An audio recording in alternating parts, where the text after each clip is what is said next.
Ground student, आज हामी class 9 को जोग्राफी क्लास गर्न गइरहेछ। आजको टपिक चेन्ज अफ सिजन।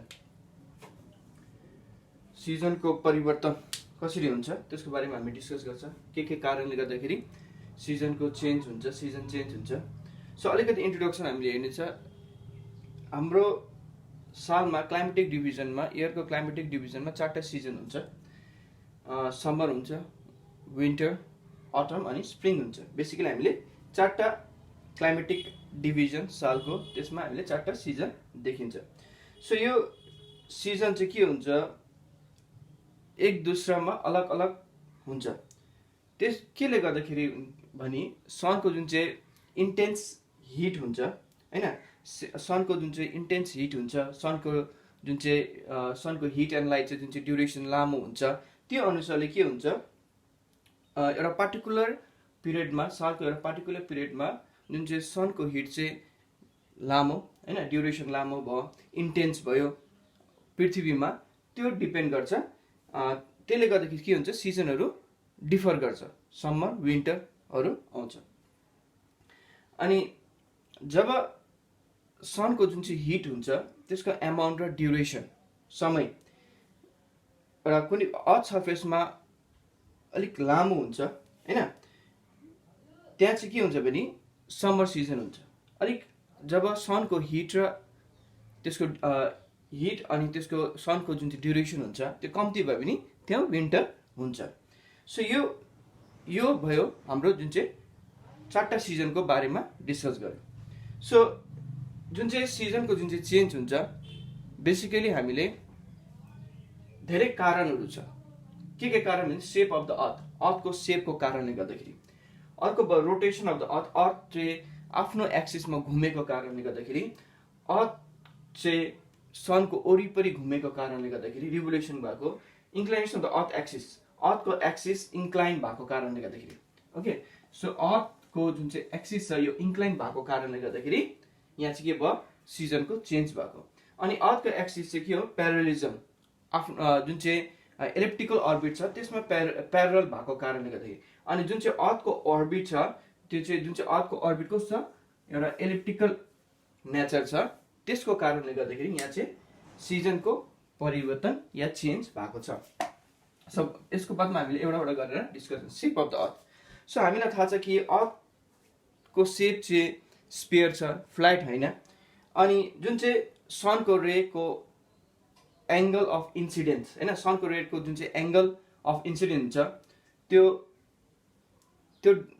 भ्यारी हुन्छ, चेन्ज हुन्छ।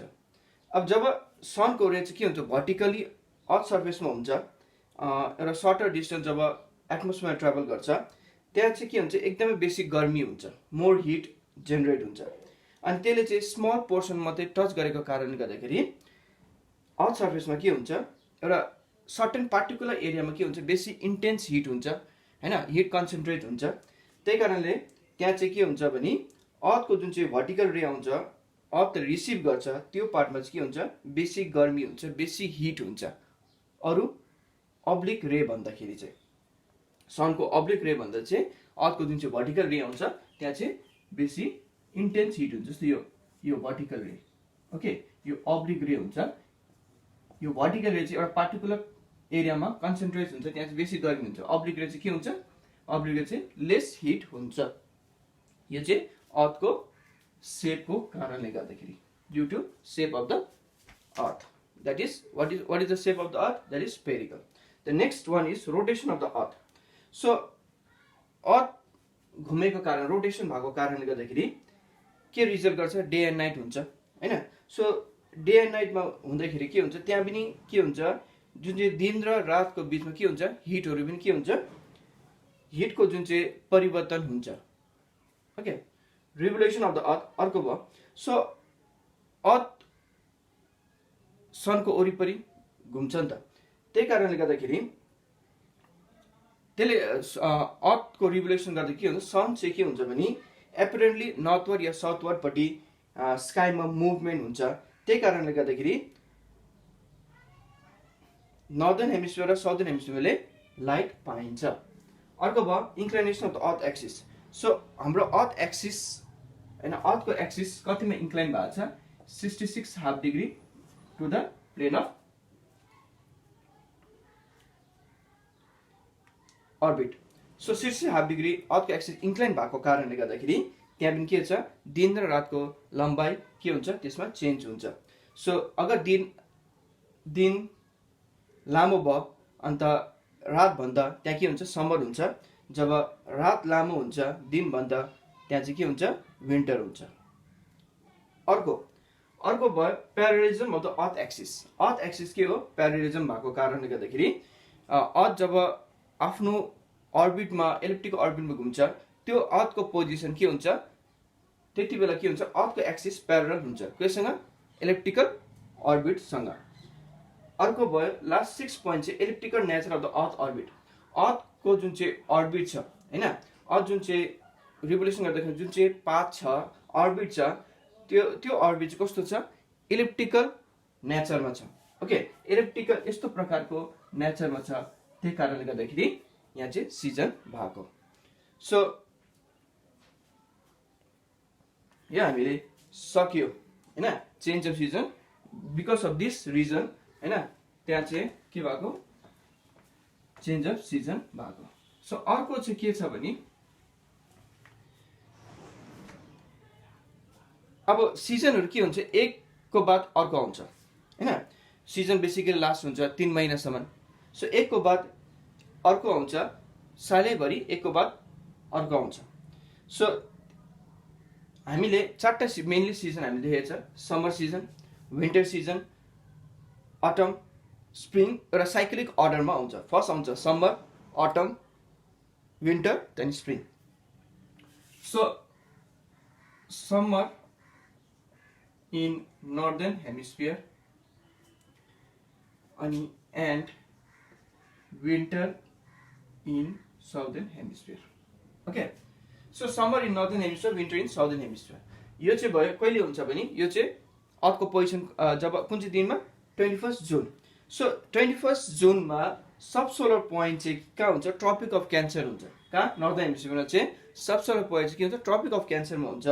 सो नर्थ पोल चाहिँ के हुन्छ नर्थ पोल अर्थको जुन चाहिँ नर्थ पोल हुन्छ सनपट्टि टिल्टेड हुन्छ। त्यही कारणले गर्दा नर्दर्न हेमिस्फियर के हुन्छ लामो दिन हुन्छ अनि छोटो रात हुन्छ। त्यही कारणले गर्दाखेरि नर्दर्न हेमिस्फियर के हुन्छ समर हुन्छ। अब यो कन्डिसन चाहिँ के हुन्छ रिभर्स हुन्छ, सदर्न हेमिस्फियर के हुन्छ विन्टर हुन्छ। अब डेज चिसो हुन्छ अनि सर्टर हुन्छ, त्यही कारण त्यहाँ के भयो विन्टर भयो। अब यहाँ चाहिँ a period of 3 month. Okay so 21 जुन यो 21 जुन 21 जुनको 1.5 महिना अगाडि अनि 21 जुनको 1.5 महिना बादमा अब 1.5 महिना एड गरेको 3 महिनासम्म हैन। 3 महिना a period of 3 month 1.5 month each before and after 21 जुन फ्रम समर सिजन हुन्छ नर्दर्न हेमिस्फियरमा अन्त विन्टर सिजन हुन्छ साउदर्न हेमिस्फियरमा। अर्को भयो जुन चाहिँ winter in northern hemisphere, winter in northern hemisphere and summer in southern hemisphere. Okay, अब यो चाहिँ कहिले हुन्छ 22 डिसेम्बरमा। सो यो चाहिँ विन्टर सोलस्टिक। सो अब डिसेम्बरको महिनामा त्यो दिनमा चाहिँ के हुन्छ सब सोलर पोइन्ट कहाँ हुन्छ ट्रपिक अफ क्यान्सरमा हुन्छ अनि ट्रपिक अफ क्याप्रिकर्नमा हुन्छ है। सो 22 डिसेम्बर के हुन्छ सब सोलर पोइन्ट चाहिँ कहाँ हुन्छ ट्रपिक अफ क्याप्रिकर्नमा हुन्छ जो चाहिँ सदर्न हेमिस्फियरमा छ। सो साउथ पोल चाहिँ के हुन्छ त्यति बेला सनपट्टि टिल्टेड हुन्छ अनि सदर्न हेमिस्फियर के हुन्छ दिन लामो हुन्छ अनि कम्ती छोटो रात हुन्छ। त्यही कारण के भयो सदर्न हेमिस्फियर चाहिँ के हुन्छ साउदर्न हेमिस्फियर चाहिँ समर हुन्छ। ओके साउदर्न हेमिस्फियर के हुन्छ समर हुन्छ, फेरि नर्दर्न हेमिस्फियर के हुन्छ त्यसको रिभर्समा हुन्छ। अब यहाँ के भयो साउदर्न हेमिस्फियर दिन चाहिँ के हुन्छ चिसो हुन्छ अनि सानो हुन्छ अनि त्यही कारण यहाँ नर्दर्न हेमिस्फियर के भयो विन्टर भयो।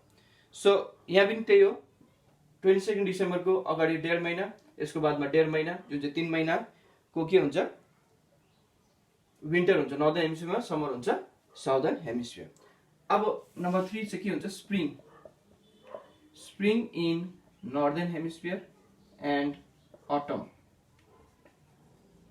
in southern hemisphere. Okay, so spring in northern. अब यो चाहिँ कहिले हुन्छ 21 मार्चमा हुन्छ, on 21 मार्च 21 मार्चको समयमा के हुन्छ भने सब सोलर पोइन्ट चाहिँ के हुन्छ इक्वेटरमा हुन्छ. ओके, यो दिनमा के हुन्छ त्यहाँ चाहिँ इक्वल डेज एन्ड नाइट हुन्छ. किनकि जुन चाहिँ सन र अर्थको डिस्टेन्स चाहिँ इक्वल डिस्टेन्समा हुन्छ हैन. इक्वल नाइट के हुन्छ सबै जग्गामा इक्वल नाइट हुन्छ. सो यहाँ मोडरेट हिट पर्सिस्ट गर्छ. अनि यो सिजनमा के हुन्छ मोडरेट हिट पर्सिस्ट गर्छ. यहाँ 3 महिनाको सिजन, 3 महिना स्प्रिङ सिजन नर्दर्न हेमिस्फियर हुन्छ, 3 महिना अटम सिजन साउदर्न हेमिस्फियर. यो 21 मार्चको 1.5 महिना अगाडि, 21 मार्चको 1.5 महिना बादमा जुन चाहिँ मिलाएर यहाँ सिजन छ. अर्को भयो यहाँ भयो autumn. Autumn in northern hemisphere and spring in southern hemisphere. Okay, so you on 23rd September. So 23rd September मा सब सोलर पोइन्ट चाहिँ के हुन्छ इक्वेटरमै हुन्छ. अनि सनको भर्टिकल रे फल कहाँ हुन्छ इक्वेटरमा परेको हुन्छ. त्यही कारण त्यो दिनमा चाहिँ के हुन्छ सबै जग्गा इक्वल डे एन्ड नाइट हुन्छ पृथ्वीभरि. सो यहाँ पनि मोडरेट एमाउन्ट अफ हिट पाइन्छ, रिसिभ गर्छ अर्थले. यहाँ 3 महिनाको अटम सिजन नर्दर्न हेमिस्फियर हुन्छ, spring season southern hemisphere. On 23rd September जुन चाहिँ 1.5 महिना यसको अगाडि, 1.5 महिना यसको बाद, जुन चाहिँ 3 महिना मिल्यो. Autumn season northern hemisphere, spring season southern hemisphere. Okay, so almost all the places हैन पृथ्वीको हरेक जग्गामा के हुन्छ भने 4टा सिजन हामीले देख्न सक्छ इक्वेटर र पोलर रिजन छोडेर. ओके, सो यो रिजन र यो रिजन छोडेर, अन्त यो इक्वेटर रिजन छोडेर यो सबै रिजनमा हामीले 4टै सिजन देख्न सक्छ. ओके, यो इक्वेटर रिजन र पोलर रिजन छोडेर चाहिँ सबै जग्गा हामीले 4टै सिजन देख्छ. सो इक्वेटर रिजनमा चाहिँ के हुन्छ सन रे चाहिँ के हुन्छ भर्टिकली कहाँ पर्छ, vertically throughout the year इक्वेटरमा परेको कारणले गर्दाखेरि यहाँ चाहिँ कि इन्टेन्स इन्सुलेसन हुन्छ, गर्मी बेसी हुन्छ. सो यो रिजनमा पर्टिकुलरली कुनै पनि प्रकारको सिजनहरू चेन्ज हुँदैन. सो यो रिजन चाहिँ के हुन्छ एकदमै बेसी गर्मी या less hot and wet, more or less hot हुन्छ. वेट भनेको चाहिँ पानी परिबस्छ सालैभरि. अर्को छ जुन चाहिँ पोलर रिजन छ. अब पोलर यहाँ चाहिँ यहाँ के भयो भर्टिकल रे भयो, यहाँ चाहिँ के हुन्छ टेन्जेन्ट रे आउँछ नि त सनको, टेन्जेन्ट रे आउँछ पोलर रिजनमा, टेन्जेन्ट रे आउँछ. त्यही कारणले गर्दाखेरि यहाँ चाहिँ के हुन्छ सन रे एकदमै टेन्जल भएको कारणले गर्दाखेरि यो रिजनमा के हुन्छ एकदमै कोल्ड क्लाइमेट हुन्छ. अन्ली विथ कम्ती मात्रामा इन्टेन्सिटी, सनको इन्टेन्सिटी हुन्छ. सो त्यही कारण पोलर रिजनमा चाहिँ के हुन्छ खालि विन्टर सिजन हुन्छ throughout the year. Polar region, so एकदमै पोलर रिजन के हुन्छ एकदमै coldness is mild bearable in the month from May to June, but when it is summer in southern. के हुन्छ मे टु जुलाई को महिनामा के हुन्छ नर्दर्न हेमिस्फियर समर हुन्छ, जो चाहिँ बियर गर्ने जुन चाहिँ चिसो हुन्छ त्यो हुन्छ हैन. अनि during the period November to January त्यहाँ चाहिँ एकदमै एक्सट्रिम चिल हुन्छ, जो चाहिँ atmosphere in the atmosphere. So त्यही कारण त्यहाँ विन्टर टाइम हुन्छ नर्दर्न हेमिस्फियरमा. सो साउथ पोलर रिजन अघि मैले भनेको नर्थ पोलर रिजनको अहिले चाहिँ भयो साउथ पोलर रिजनमा. यो जुन चाहिँ साउथ पोलर रिजनमा यहाँ चाहिँ सिभियरली कोल्ड जो मे टु जुलाई हुन्छ त्यो चाहिँ त्यहाँ चाहिँ विन्टर हुन्छ. नोभेम्बर डिसेम्बर र जनवरी चाहिँ के हुन्छ सदर्न हेमिस्फियर समर हुन्छ अलिक हैन, किनकि त्यहाँ टेन्सन रे आएको कारणले गर्दाखेरि यहाँ चाहिँ कोल्ड चाहिँ एकदमै माइल्ड र बेरेबल गर्न सक्छ, मतलब सहनु सक्ने, त्यो चाहिँ साउदर्न हेमिस्फियरमा हुन्छ. सो यो क्लास हामीले च्याप्टर 2 को